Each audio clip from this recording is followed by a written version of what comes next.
Have you guys ever really seen these nuclear bomb tests? Um, been some interesting things pop up on my feed, and I don't know if it's related to the Idaho 4 or not, but it's weird that certain things are popping up on my feed, and that I have not, like I Googled it, or not Googled it, but I put it in the search now because other things were popping up, and I wanted to know if there's anything possibly related or connected to this. So I did right here that I'm showing you pop this up because I wanted to play some shorts of it. So I didn't, do so I want a bunch of different ones to see just in case maybe it rings a bell with somebody, maybe it resonates something somewhere. I've been saying all along that I think that this has got several different connects to it, several different reasons why this happened, and one of them is the manufacturing of something. That's what I've been saying all along. So now I start thinking about this, right? Just now, I mean, just as this comes up, and I woke up, I went to bed early, and I woke up like at 12 something. I must have been having a nightmare because the cat, my kitty cat, she normally sleeps right by me, and she was down by my feet, so I must have been kicking or doing something because she normally doesn't move unless I'm, having an issue sleeping. So, and I was coughing pretty bad too. So, whenever I have dreams like that, usually I'm like not able to breathe in my sleep, and so I have these really awful dreams about being strangled, or like one time it was like a snowmobile blade running over my neck and like chopping my head off. I mean, it was horrible. But those are the types of dreams I have that would wake me up. But anyway, so I'm looking into this and I start thinking, okay, they use like manure as for like um it can be used as a bomb from what I understand. I haven't looked into it totally, but apparently it can. It can be very explosive under gaseous and heat situations. And and then I was, I've always been, screaming about the cloning of the mules. Now they're racing mules, which, like I said, mules don't like to. They're hard workers, but they'll work hard all day for you. But racing, not their forte.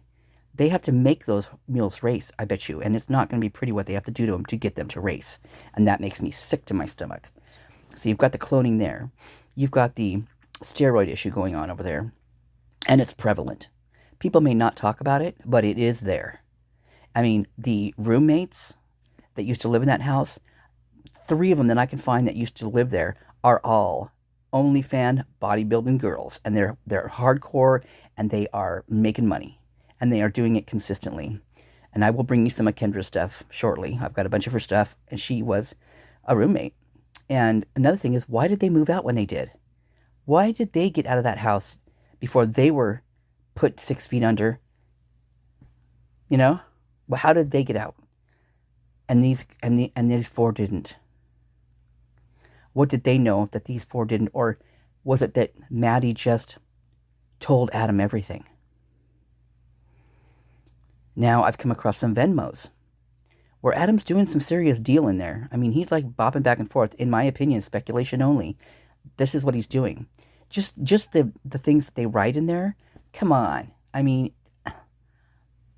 blatantly obvious, in my opinion, that that's what they're doing. And Jack D's in there, right along with them. What the hell's going on? So that breaks that down, these Venmos, and so now I'm just like, these nuclear things are popping up on my freaking feed. And you know what? I wouldn't put it past Idaho to be making a nuclear bomb. I mean, they're their own freaking country, right? I mean, if they want to take out the rest of the world, they're doing a pretty good job of it right now. Taking out whoever's not, um, going right along with everything that they have to do and say and whatever they're doing. They're taking people out. And I mean, we've seen that. You can't deny that. And my heart's racing right now just thinking about this.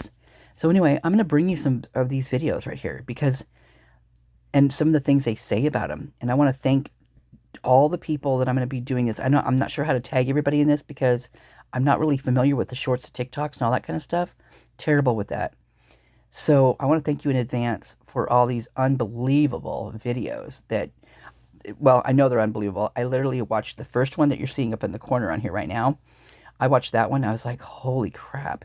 I mean, one thing I will say that these things are so deadly, but I mean, in this first one, I mean, it's really kind of beautiful the way it moves and what it how it looks, but its beauty, it's like this veil, just like inside of that right there, that little piece of glowing, one whatever it is, there's such darkness in there. And same with the bottom right hand corner.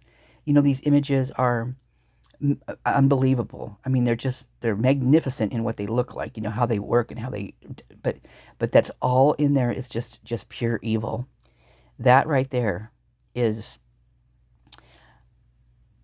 how I feel is this veil, this big mushroom cloud over top of Idaho. And they're relishing in it. These people are just, I mean, they're basking in it. They're just doing what they want and when they want, how they want, to whoever they want. And they change the rules, the laws, the minds. They're changing minds, swaying them, Kool-Aiding them, whatever they're doing. It's incredible. It's incredibly dark and so scary. I mean, can you imagine?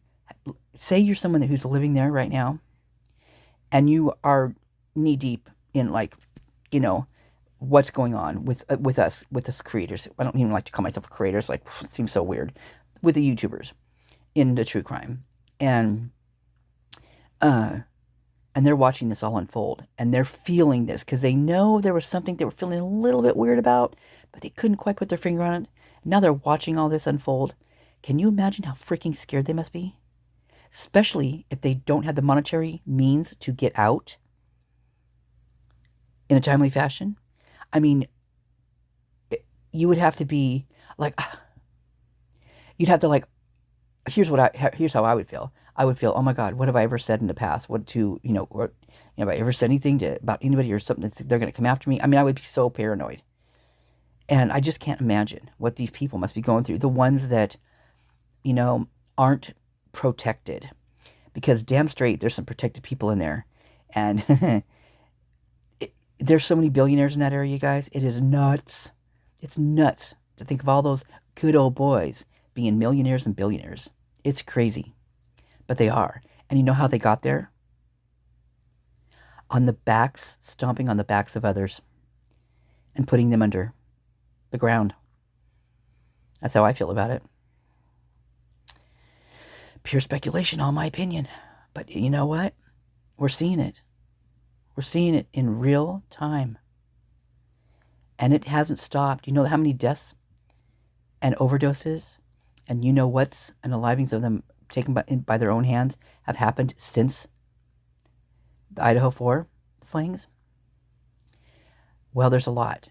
And there's probably a lot that are not even documented. And I'm sure, I mean, hands down there are. They don't, no report, nothing to see here. Same with what they do with the people that are showing up no longer living on this planet. They're annihilating them. And this is quite possibly, can you imagine? Is there an underground bunker somewhere? What's under all those big, humongous pieces of property over there in those, and why are they fighting like crazy? I mean, there are wars over getting these pieces of property. What is under these pieces of property? Have they been, I almost feel, I mean, okay, so, God, about a year or two ago, and I can't find it. I want to find it so bad. There is a whole, I mean, it's like a whole, like, humongous town or city underneath the ground, and it's got like, I think 20,000 people living there, and it's got schools, it's got everything, and it's underground. You have to go far into this thing to even get to the opening of it underground.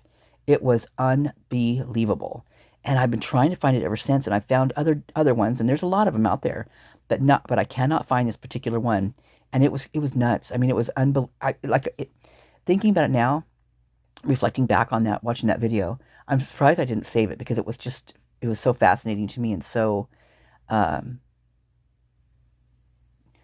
just like back in the day, the videos we watched as kids, right, where, the Twilight Zones and the sci-fi theaters and the things, well, Mad Max, that's just, what is it?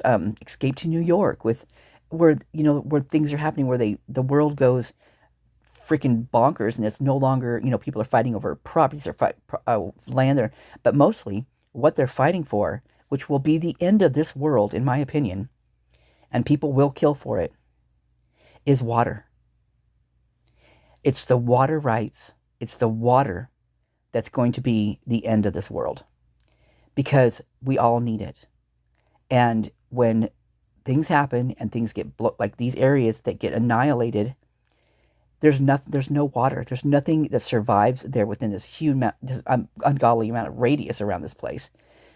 Yet they're still performing these things, these tests, and they're taking out, oh God, some of the videos I've watched on this are just, it will just make your skin crawl just thinking why they would do something like that in a town where they knew it was going to take people out.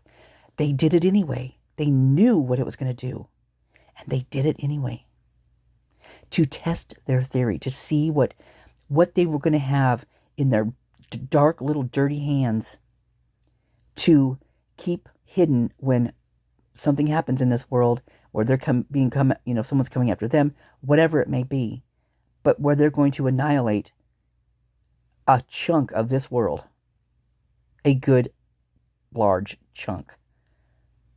And right there, when it's those people, the people that are left alive, they won't have water. They won't have anything to keep them alive. They won't have any land where they can grow stuff on, and they probably are, just from what the leftover residual things that happen with these things do, they're probably not going to last long anyway. I mean, it's dark and it's dirty and it's so scary. And you think about those big, huge areas all over, like Colorado, Montana, Idaho. I mean, they're everywhere. Look, think about Arizona, Texas. Those huge chunk lands. Arizona is a big one. Do you know that out there in the middle of the desert, this was many, many years ago, but I did research on this, but it was all of the, the gas that they get taken into, that you get your gas from a gas station. So those big tanks that end up eventually corroding, that you'll see when they have tape blocked off around, the station. Sometimes they're just filling them up, but sometimes they're taking them out because they're corroding underneath there. So the corroded ones, and they take to wherever they take them to, and they sometimes fill them with other chemicals and other things like that they cannot release anywhere. So they fill these tanks that are already corroded, and they take them and they bury them in the desert out there in Arizona. And now they're seeping. They're seeping, and they're causing a lot of issues. And I haven't delved in that for a long time, but that was one thing that scared the crap out of me. I mean, and I don't even know what brought me to that back then. I don't remember why I looked into it. I can't remember, but anyway, it was so scary. And a friend of mine lived out there too, and I was just like, oh my God, telling her, and I didn't even want to tell her about it, because she's not a conspiracy theorist, but I mean, and here's the thing: how can we be conspiracy theorists if this kind of shit is actually happening when it's right in front of our eyes? I mean, look at this right here. I'm going to play this for you now, okay? I love you all, and I hope I'm not waking you up when I release a video. I hope you wait till the morning to wake up and watch it. I'm sure you do, but there's some footage in here that's just mind-boggling. Yeah, Hiroshima, what happened to the bodies after? I mean, oh, you guys, oh my God. On October 30th, 1961, the Soviet Union detonated the most powerful nuclear weapon ever created. The Tsar Bomba was 3,800 times more powerful than the bomb dropped on Hiroshima. It was intended to showcase the Soviet Union's nuclear capabilities, but the test also highlighted the consequences of nuclear proliferation. The detonation created shockwaves that circled the Earth 3 times, and a mushroom cloud that went 40 miles high. Everything within 36 miles of the bomb site was vaporized. In 1946, the US military set off a nuclear bomb underwater to see what would happen, and it went very badly. You see, the Navy was trying to analyze and prove that United States warships could survive a nuclear blast. So they lowered the bomb 90 feet in the water and anchored about 90 ships over it in various distances. The LSM-60 landing ship was right above the bomb, but it disappeared in a split second. The explosion was so massive that LSM-60 was literally vaporized by the nuclear fireball. 9 ships were sunk immediately, and the rest were seriously damaged by extreme radiation. They were left to sink in paradise because the United States Navy could not decontaminate them.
Unfreaking real.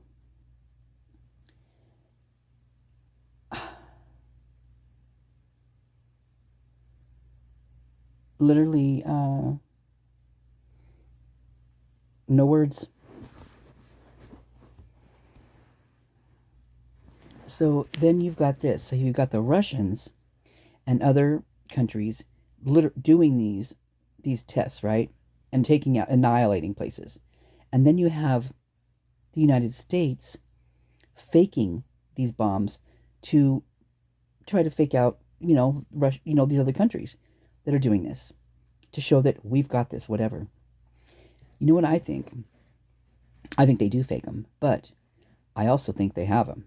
And I think they're keeping them undercover and saving them. They're not wanting to annihilate the areas like the other places are doing, like taking full freaking cities and, more than that out.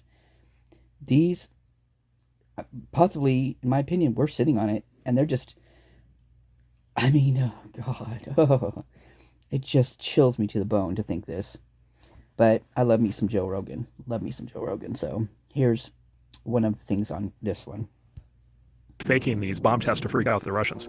How did they fake it? They just did, yeah, exactly. So this is exactly. it? Well, so there's a, yeah. Okay, so here's a question, right? So what happened? Okay, so this is great. Okay, you'll love this. So what happened to the camera? You son of a bitch.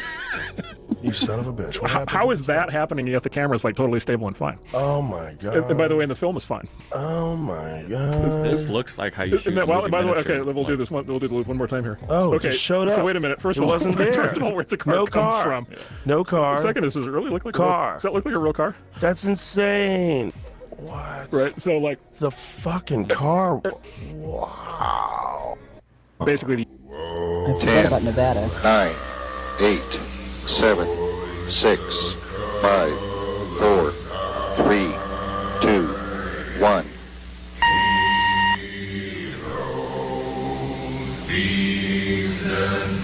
This one doesn't look real to me. So that one doesn't look real to me, but I know Nevada does have this. There's so my stepdad lives in Nevada, and he's a photographer for the Audubon Society and for like National Geographic, and he does a lot of studies, a lot of photos of osprey. That's his like forte. That's his main thing that he does is osprey and snowy barn owls. But being out there, he's one of those people like I swear to God, this guy always smelled so bad, because he would take his van with his dog, his Doberman at the time, the last one I remember. I don't know if he's had any dogs since or not. But anyway, him and Stinky would go out into the desert for weeks at a time. I mean, he'd have those big, because he was a Forest Service guy, right? He was the one that moved us all around from all those towns in Idaho. And so when he retired from all of that, he, kept his photography going and things like that, and would go to the desert and do time-lapse photography and that kind of thing. So he'd stay out there for weeks at a time. And, oh my God, he would come back looking like a Neanderthal. I mean, he just, and he always had that kind of look to him anyway. Good looking when he was younger, but as he's gotten older, and still good looking as he got older, but once they start getting that wild hair and that growth on their face and stuff, they look like maniacs, really, to tell you the truth. But I think he's still kicking. I think he's still alive, and like I've told you, I have a lot of family members who are very narcissistic, is the only thing I can describe him as, and I have gone no contact with them. And this is one of them. This is one of the brothers. I have 3 brothers I've gone no contact with, and a mother, and a stepfather, which is this one. So I have one sister left that I talk to, and it's crazy. I mean, it's so weird to think this, but I have a nephew too. He's a really great kid, but it's like, it's hard. It's so hard, and people are always saying, well, you gotta love your mother. No, you don't. You might, I don't even know if I can even go there with that. The things that I know about her now, and that what she has done to me all my life, I don't know if I can even go there. Well, she birthed you. Well, so what? I took care of her all her life, and she did this to me. I mean, she doesn't give a crap about me. It's pretty obvious she doesn't care one little lick about me. The only reason she wants me around is so she can get her supply from me, because that's what she's done all my life. So when it comes to that, gotta love your mother thing, no, you can't sway me, because I already know what that did to me, because I took care of her, because I loved her, because I took care of her, the whole family. Nope. So, yeah, how I got here, I have no idea. Oh, because of my stepdad. So this reminds me, and he's from Nevada. He lives in Nevada. So, yeah, he lives in the same town that Bethany lives, in Reno. Yep, he does.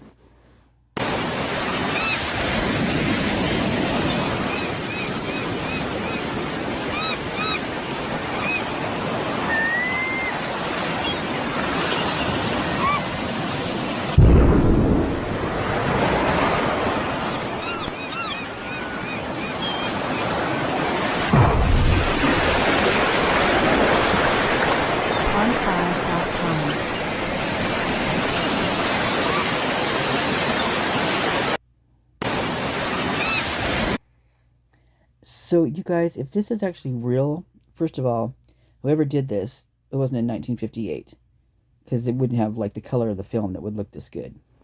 But so, if this really, truly happened, those birds would not be flying anymore. It wouldn't be happening. Everything would be annihilated. And, what's interesting is we had a big earthquake here many years ago.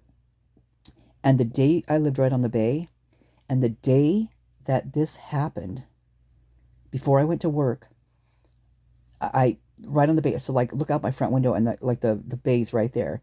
And one of the things that would always go on is the birds, the seagulls, and the crows and stuff. They would pick up the oysters and stuff, from the beach, and then they would fly up in the air, and they'd drop them from high up to crack them open. That's how they'd crack them open, and they'd fly back down. And they all got along. Birds never, had any issues with each other. They just all, that's what you would see them doing. Well, the morning before I went to work, when I looked out the window, they were it was the weirdest thing. They were going up and down really fast, flying from down, up, like they didn't want to touch the earth. It was so bizarre. They were going so fast. And normally they'd get a shell, they'd fly up leisurely and drop it, and then they'd go down and get it fairly speedy, because they didn't want any other birds to go get their meat, right? But this day it was totally different. It was so bizarre. And I remember thinking that on my way to work. And on my way to work, it just felt really weird. Like everything seemed so weird that morning. And as soon as I got to work, we barely got it opened, and I went to plug in. I worked at a paint store where I was mixed paint for contractors and things like that, and did like decor type stuff, and help people find paint swatch, mixed up their paint swatches and all that kind of stuff for them, whatever paint they wanted.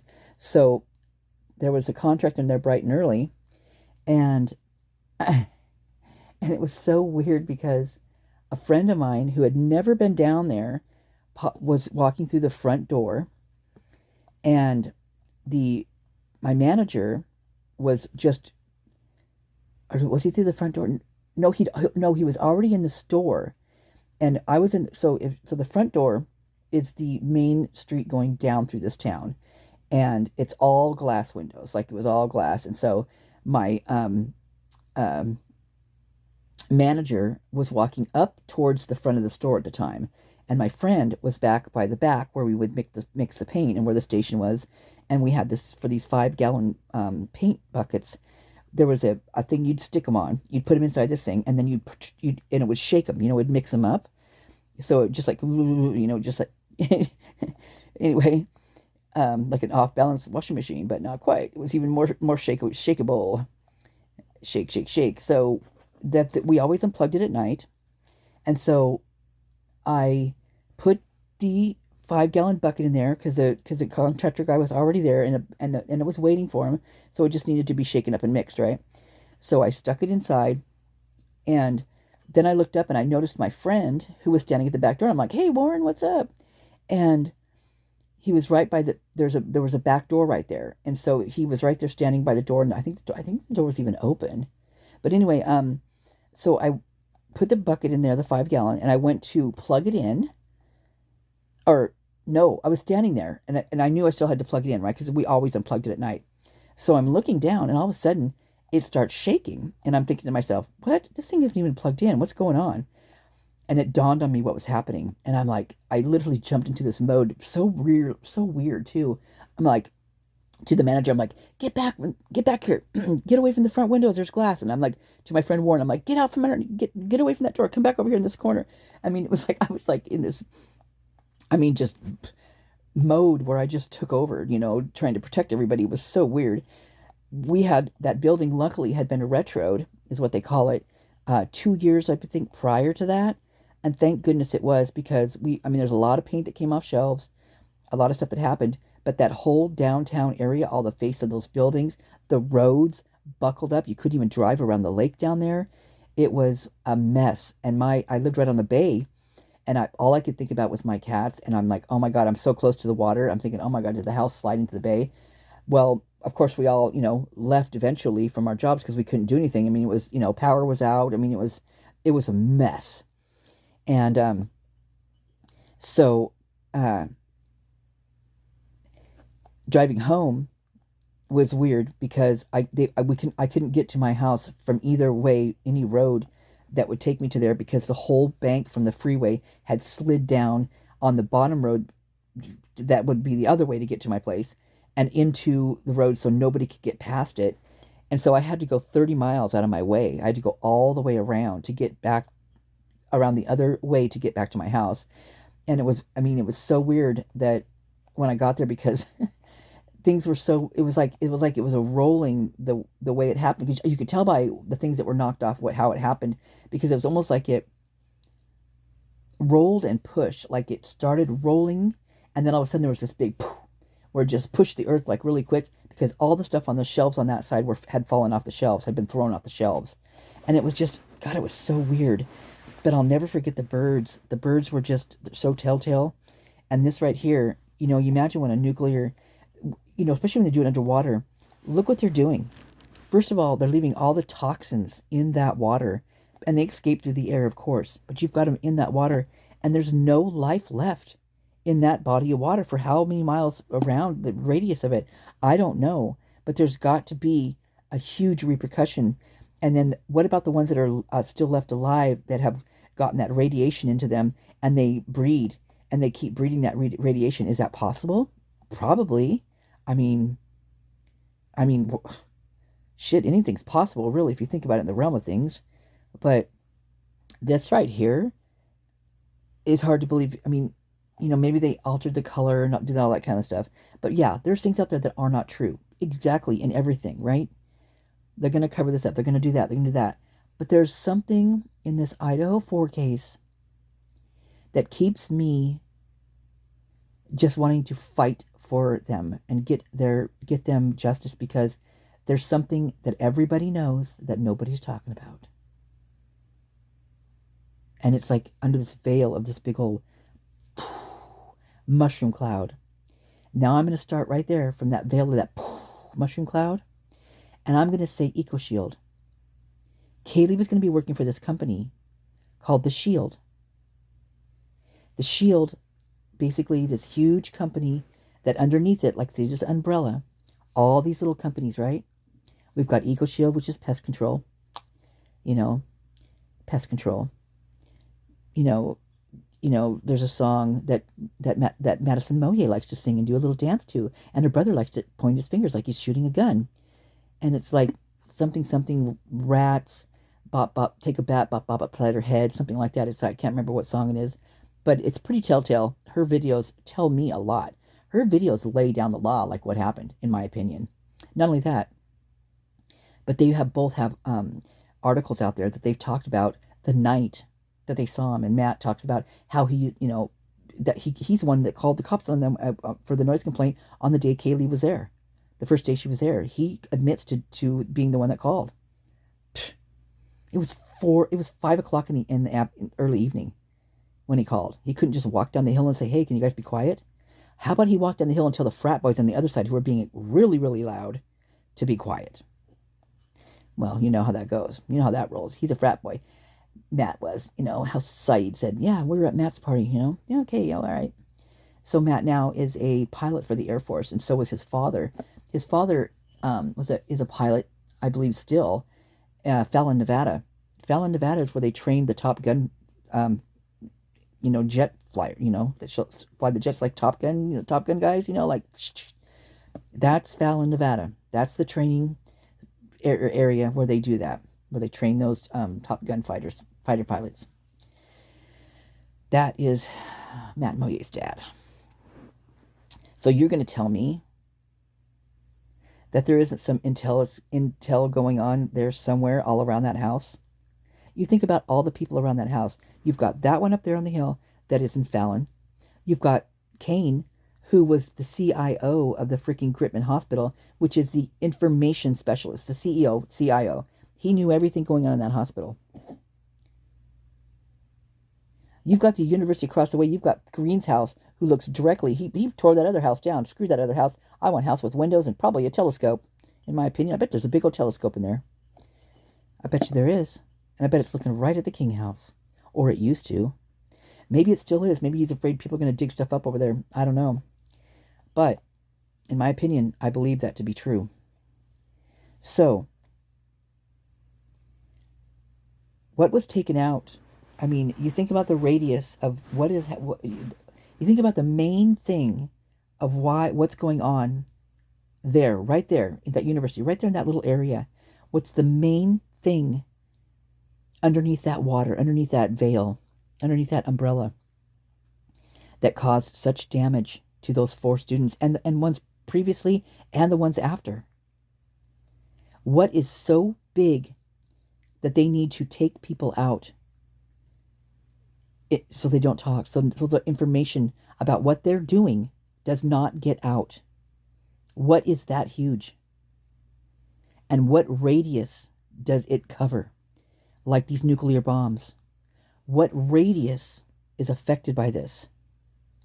Could it be all of Idaho? Could it be just Moscow? Could it be part Washington as well because of Pullman? Hands down, it's there. 1,000% they're connected. It just shows what the cop shops, flinging cops back and forth, and chiefs and captains and shit back and forth from Pullman to Moscow. The PD's there. It's documented. What radius does this cover? And what is so important to them and so necessary to keep quiet? You got to ask yourself. Well, I got to ask myself anyway.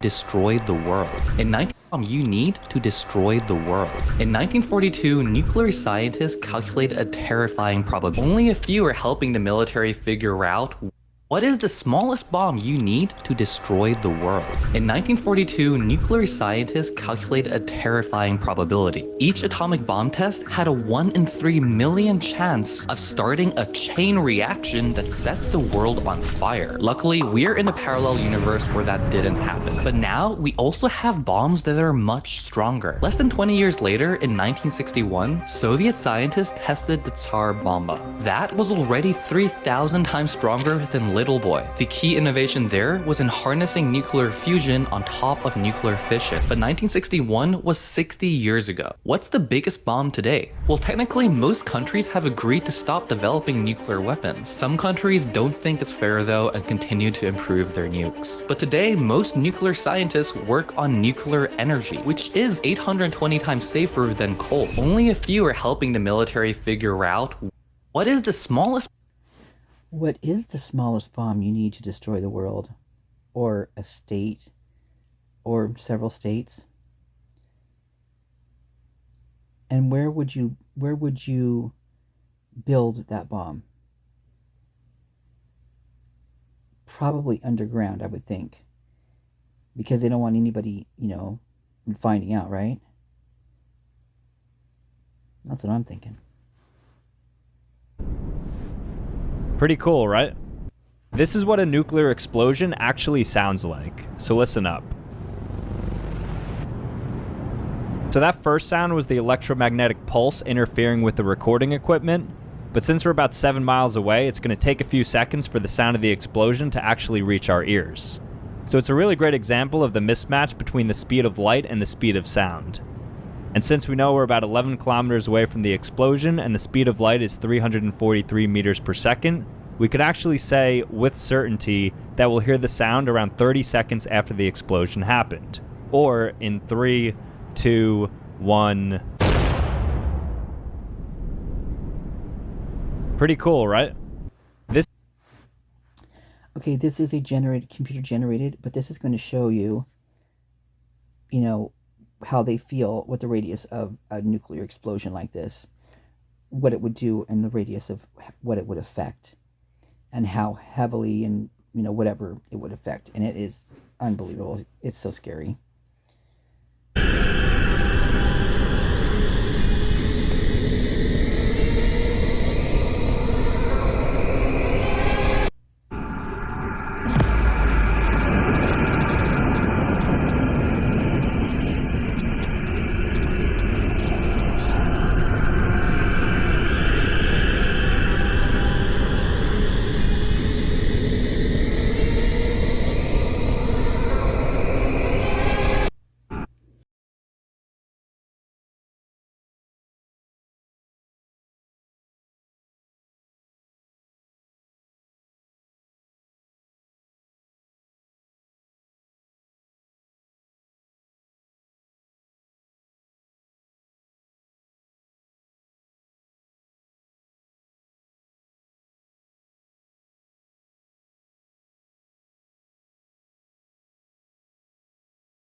The Nevada test site.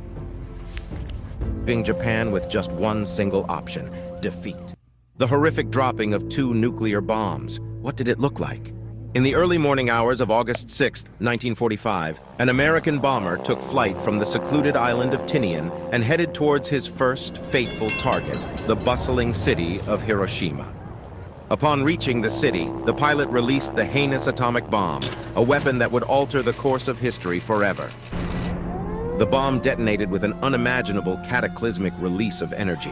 In a hauntingly horrific scene, the very fabric of flesh dissolved like melting butter as 70,000 people were instantly erased from existence. Buildings collapsed like fragile sandcastles, and the city burnt like hellfire. Believe it or not, the Japanese still did not surrender, leading to a second tragic event. 3 days later, the Americans dropped another atomic bomb, this time on the city of Nagasaki. Another 40,000 people were wiped in an instant, leaving Japan with just one single option: defeat. So, there's been talk a lot of Idaho, Moscow area, about a nuclear power plant. And I'm just curious. I'm just putting this out there. Don't know why this showed up on my feed, but it did. And I always feel there's a reason for everything. Somewhere along the line, it might not be today, it might not be tomorrow, it might not be next week, it might not even be next year. But there's a reason why this case has intrigued me to the point that I just can't stop. And there's a reason why I find what I find when I find it. Just saying. With that said, I pray everyone has a great day. Do not let this take you and bend you into pretzel knots, because really there's no control over it, right? We have no control over this. If it's going to happen, it's going to happen. It's just going to be what happens. I mean, just like everything else. If we don't go on with our daily lives and get joy and love and friendships and our work and our, do our gardens and pet our little pet furries, they're like one's laying on my lap right now. If we don't do those things, then we're nothing but what's inside of these horrific clouds of negative energy. So don't let this ruin your day, because we can't, we can't let it happen like that, right? So let me see if I can find something to go out on this with, which is that'll be a better visual to end this with, okay? Be right back. This is what my grandmother would have wanted me to choose for the going out of a beauty thing, because she used to always tell me that the dandelion was the friendliest flower on the planet, and because every part of the dandelion is beneficial to your health. Every part of it. The petals, the bud underneath, the stem, the milk inside the stem, the actual leaves, the roots, everything. Everything is edible, and everything is beneficial to your health. So that Grandma,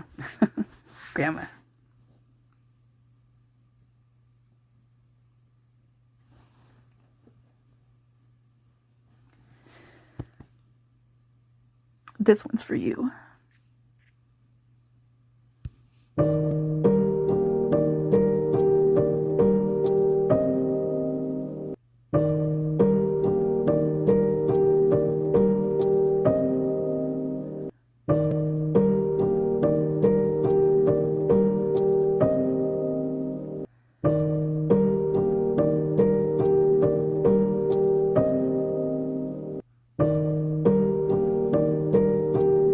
Love you, Grandma.